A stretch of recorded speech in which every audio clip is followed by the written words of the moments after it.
This morning, breaking news. Our analysis team has found the causes of the French Revolution that was kicked off in 1789. Also, the beginning liberal phases have started of the French Revolution. But is it enough reform?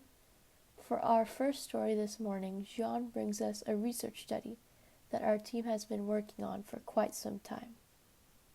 Thanks, Camille. As we know, Enlightenment thinkers like Jean-Jacques Rousseau and Mary Wollstonecraft have stirred up a lot of unrest among other intellectuals and even the common people. Rousseau advocated for the freedom and liberties of the people, and Wollstonecraft believed in the equality of the sexes. Some may consider them revolutionaries. There's no doubt that philosophers of the 18th century served as catalysts for the French Revolution. However, our team has done extensive research on some other causes. One key cause was bread shortages.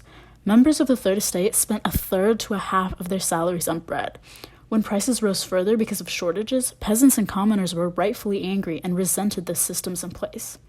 Additionally, France's involvement in the American Revolution not only showed the French that the philosophies of Enlightenment thinkers could be applied to real governments, but also contributed to the economic and debt problems caused by the 7 Years' War. The Declaration of Independence stated, "We hold these truths to be self-evident, that all men are created equal, that they are endowed by their Creator certain unalienable rights." The formation of the new America was built on Enlightenment ideals. This showed the French that a fair government in which people are free was possible. Back to you, Camille. For our next segment, our political commentator will be discussing the liberal phase of the French Revolution. The liberal phase of the French Revolution entailed a more nonviolent approach to diplomacy. There was some advancement of women's social status, and a constitutional monarchy was established. The Declaration of the Rights of Man and the Citizen outlined basic natural rights and liberties that each man was owed. Specifically, liberty, property, security, and resistance to oppression. This document is simply just inadequate. The document outlined the destruction of aristocratic privileges when really what we need is true equality between the estates. The aristocrats should not only have to relinquish some of their special privileges, but all of them. To be born with a silver spoon is not an accomplishment. Furthermore, the document fails to address women. Our society is driven by the contributions of women to all industries and families. The hypocrisy of all men are equal is laughable. Another way that this charter is completely inadequate is that France still has a monarch. A constitutional monarchy is still a monarchy, and under a monarchy, the people are subject to tyranny and oppression.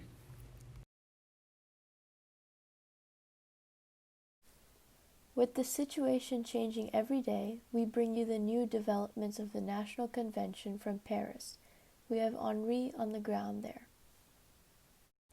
Thanks, Camille. Things are still very much in the air in Paris. You can be sure that there is a lot of tension between the classes, probably deserved tension. With the continued publication of the L'Ami du Peuple, writer Jean-Paul Marat is creating quite a stir within the ranks of commoners. Starting on the 2nd of September, a large number of political prisoners were executed by people who believed that they would be freed only to turn around and support the monarchy. In the words of Jean-Paul Marat, to show how much we have become slaves, it is enough just to cast a glance on the capital and examine the morals of its inhabitants. With the monarchy's ever-encroaching tyranny and the enormous and obvious divide between wealth and status, who's to say what more the anger of the commoners can power? With the National Convention that took a vote on the September 20th, the steps on the path to a constitution are decreasing day by day. On the 21st of September, the convention was able to completely abolish the monarchy and establish a republic, officially the next day. The question, of course, is where that leaves us. It's clear that the convention is divided into two factions, the Jacobins and Girondins. En general, the Jacobins favor movements that support equality throughout the disproportionate social classes, while Girondins are more lenient on their definition of equality and desire a bourgeois republic. However, with the recent failures of the Girondins to make adept decisions in the ongoing fight against the monarchy, they have been purged from the National Convention, leaving in their wake an influx of power for Jacobins. Among the National Convention, power is going to the Committee of Public Safety, headed by Georges Danton. For months, we have observed little progress at Danton as the virtual power behind the revolutionary government, yet his approach to a stagnant point of diplomacy can be directly paralleled by that of Jacques Herbert. One thing that can be said of Herbert is that he gets things done. With the support of the sans-culottes, a term here that demonstrates patriotism, Herbert was able to incite the so-called Reign of Terror. However, reign aids itself to a monarchy, while the Reign of Terror is most decidedly a move against it. Furthermore, the revolutionaries who call themselves moderates push France further towards chaos and dictatorship with their political moves that are meant to bring about peace and agreement. Frankly, when Jacques Herbert was executed, the resulting shifts in loyalty proved harmful to France, no matter the motive.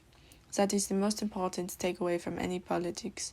Politicians must be aware of the effect of their choices upon the people of France. In addition to the shifts in politics, I think it's equally important to address the changes in foreign relationships. The movement of France's people away from an absolutist monarchy contrasts with other countries who have yet to make such advances. Many countries are currently under an enlightened monarch, with the notable exception of England's constitutional monarchy, and the question is as prominent everywhere as it is in France. Is it enough reform? To revolutionaries, the answer is simple: no. They stress the importance of the people and their rights, and thus their crucial role in the government. In the words of Marat, to form a truly free constitution, that's to say, truly just and wise, the first point, the main point, the capital point is that all the laws be agreed on by the people, after considered reflection and especially having taken time to see what's at stake. Will this result in warfare? Many signs point to yes. Response to foreign threats resulted in the Levée en Masse, a conscription of able-bodied Frenchmen to fight in France's wars. With our eyes on the Revolutionary War, we'll be watching the young men of France and wondering what the result of this warfare will be on our country's economic, political, and social status. Back to you, Camille.